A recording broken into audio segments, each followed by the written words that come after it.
In the Tamaga reincarnated as a slime, volume 11 of the light novel, several humorous and insightful moments occur during Rimuru's introduction of the powerful Demoness Trio, Testarossa, Ultima, and Carrera, whom Diablo recruited. The recently released manga chapter 135 adapts these events but unfortunately omits some iconic scenes that fans adore. In this video, we'll dive into those skipped moments and explain their significance. Specifically, we'll cover Vesta's comical reaction upon witnessing the Demoness Trio's power, Diablo's reaction when Testarossa actually serves Rimuru T, and provides some background on what a demon peer is. We'll also touch on Veldora's observation journal entry explaining why summoning an archdemon is nearly an impossible task, which actually gives us context to how extraordinary Rimuru's new demons allies are.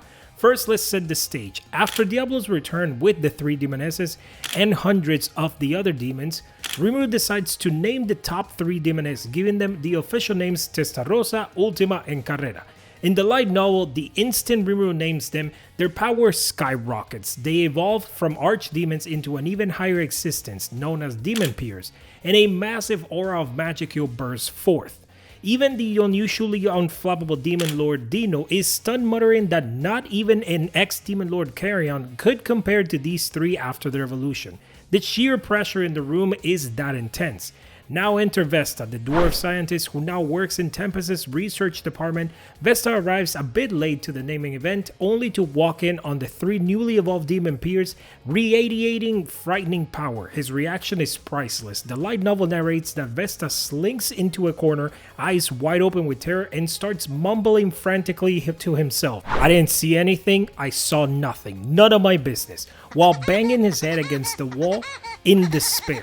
He's basically trying to convince himself to pretend nothing has happened because he is so overwhelmed by the demoness's aura.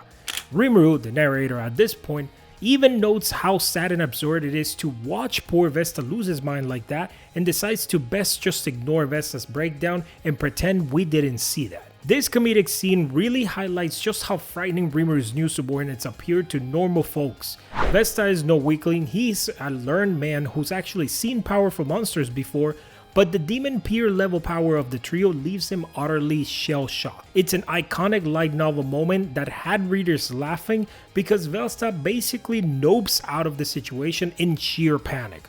Unfortunately, the manga completely skipped over Vesta's freakout entirely, likely due to pacing, but now you know. In the novel, as soon as those demonesses awaken, Vesta was in the background having a comical mental breakdown. It's a fun detail that underscores just how OP Rimuru's team has become in a humorous way. Another fan favorite moment omitted in the manga involves Testarossa serving tea to Rimuru and Diablo's reaction to it. To understand why this is such a beloved scene, remember that Diablo's personality, he's utterly devoted to Rimuru, almost butler-like in his loyalty, and he prides himself on serving his master. Now after the Demoness Trio joins Tempest's ranks, Rimuru assigns them positions in his government. Testarossa becomes the military attaché and foreign minister to be exact, essentially Rimuru's representative to the western nations, a very high status role. Despite her fearsome strength, Testarossa comports herself as a refined, elegant noblewoman. At one point, after things calm down from the introduction, Testarossa prepares a cup of tea for Rimuru. This might sound mundane, but in context it's a big deal. Usually Rimuru's close aides like Shuna handles the tea and hospitality, and Diablo himself often stands by Rimuru's needs. Here, however, Testarossa gracefully pours and offers tea to Rimuru, and it turns out she's extremely good at it. Far better than anyone expected. Rimuru takes a sip and it is astonished at how delicious it is, even mentally noting that the tea Testarossa made was one of the best he ever tasted. Now, picture Diablo watching this scene. Diablo, who is always vying to Rimuru's #1 attendant, suddenly sees this newcomer demoness performing his idea of perfect service. The light novel text implies that Diablo was not amused by it at all. It becomes a humorous little power struggle. He's normally very composed, but Testarossa has a way of pushing his buttons. In fact, because they've known each other since back in the day in the underworld, Testarossa is one of the very few who can crack Diablo's polite facade. She knows exactly how to needle him, and Diablo can't hide his emotions when she teases him or calls him out. So when Testarossa serves Rimuru so expertly, Diablo's eyes practically twitch with irritation. To make matters worse, for Diablo's pride obviously, There's some backstory to this. Shion was notoriously terrible at cooking and making tea early on.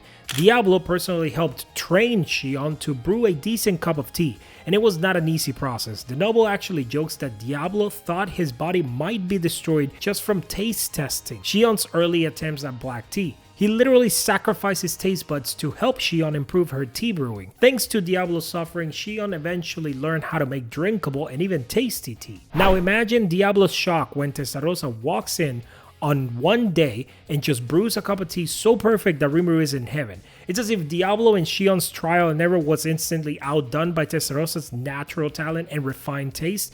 This leaves Diablo internally seething. In this scene, he's likely hovering up behind Rimuru with a forced smile while his aura darkens in jealousy as Rimuru praises Testarossa. And she actually is part of it, probably enjoying watching Diablo squirm. It's a subtle comedy moment that shows the little rivalries in Rimuru's household. Readers love this because it's one of those slice-of-life interactions that add charm.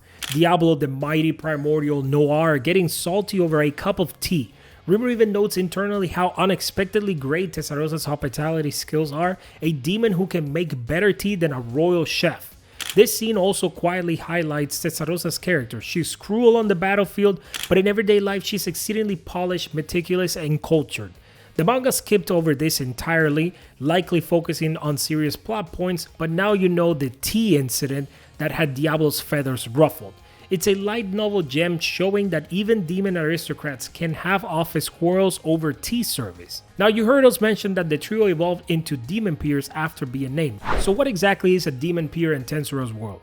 The term demon peer, sometimes translated as demon lord or demon noble, refers to an upper echelon of demon kind, essentially a rank above a regular archdemon. In the normal hierarchy of demons, an archdemon is typically the highest class you might encounter. Demons don't naturally evolve beyond archdemon on their own. However, exceptionally old and powerful demons or named archdemons can ascend to a special supreme class, colloquially called the demon peer. The light novel explains that once a demon reaches archdemon level, further evolution isn't about a new species but about accumulated power and experience. Ancient demons develop a sort of noble class system amongst themselves, analogous to royalty and nobility. A demon peer is one of those ruling class demons, a legendary demon who reigns supreme, much like a true demon lord does in the monster realm. In fact, Rimuru's analysis notes that demon peers are so rare, you'd never actually just find one randomly in the wild. They're basically a myth-level being. So when Rimuru named Testarossa, Ultima, and Carrera, their already huge magicules spiked and pushed them into this elite category. These three went from merely strong to absolutely monster class in an instant.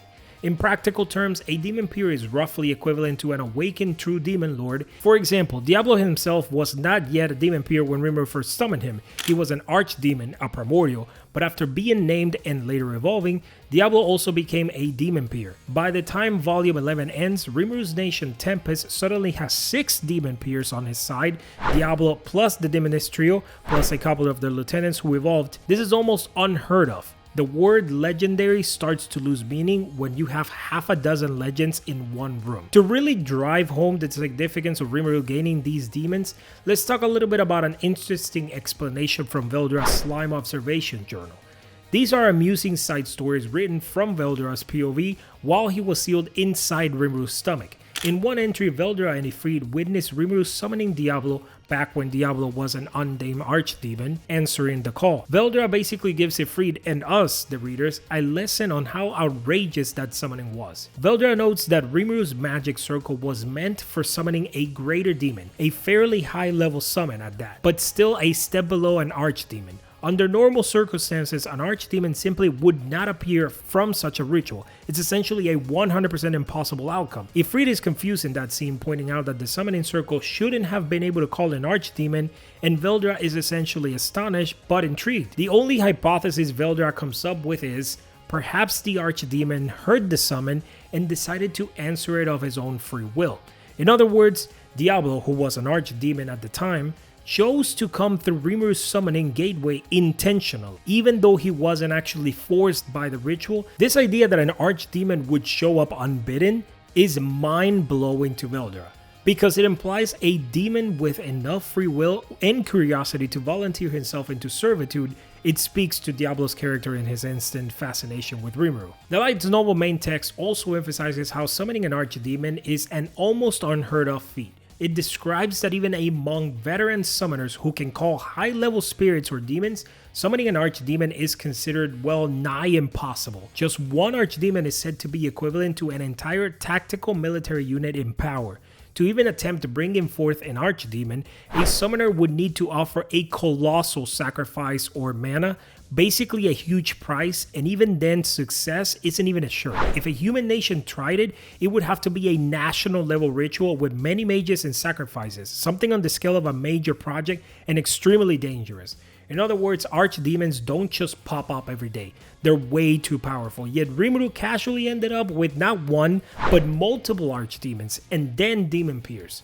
It's a great scene that underscores Rimuru's charisma. Even a super dangerous demon chose to serve him sincerely, and Raphael, Rimuru's skill, likely arranged things knowing Diablo's nature. The takeaway here is that Rimuru accomplishing an archdemon summoning was supposed to be virtually impossible, which highlights how special Rimuru is, though in truth, Diablo actually came because he was intrigued, not because Rimuru actually summoned him and pulled him out. In fact, there's a scene in Volume 12 where Demon Lords Guy, Luminous, and Leon all react in shock upon hearing that Rimuru named Juan, Blanc, and Violet, i.e. Carrera, Testarossa, and Ultima, their primordial name, and recruited them. Guy Crimson just laughs in disbelief, and Leon is beside himself that someone actually has multiple primordials in his service. It is a fun bit of world reaction that the manga hasn't covered yet, but eventually will. While the manga adaptation streamlined the story, these skipped light novel moments add a lot of flavor to the lore of Tensura. Vesta's comic relief reaction shows how even mid-tier allies are awestruck or traumatized by the leaps in Rimuru's power. Testarossa's tea-serving scene provides charming insight into the interpersonal dynamics of Rimuru's growing inner circle. Even demon officers can engage in petty rivalry and one-upmanship when it comes to serving their beloved boss, and behind all the humor, we get reminders of world-building facts. Demon Peer is a big deal rank, and summoning an archdemon like Diablo was an extraordinary event in the universe. For fans, these details are a treat, reinforcing Rimuru's progression from simple slime to a leader who even Demon Lord level beings fear, or adore for that matter. The Demoness Trio quickly became fan favorite characters, not just for their combat abilities, but for how they shake up the status quo in Tempest. Hopefully this overview gave you guys a taste of what was left out in the manga chapter 135. Thanks for watching the video. If you have enjoyed this breakdown of Tensura's hidden gems, please make sure to leave a like, subscribe for more, and let me know in the comment section which of the Demoness Trio is your favorite so far.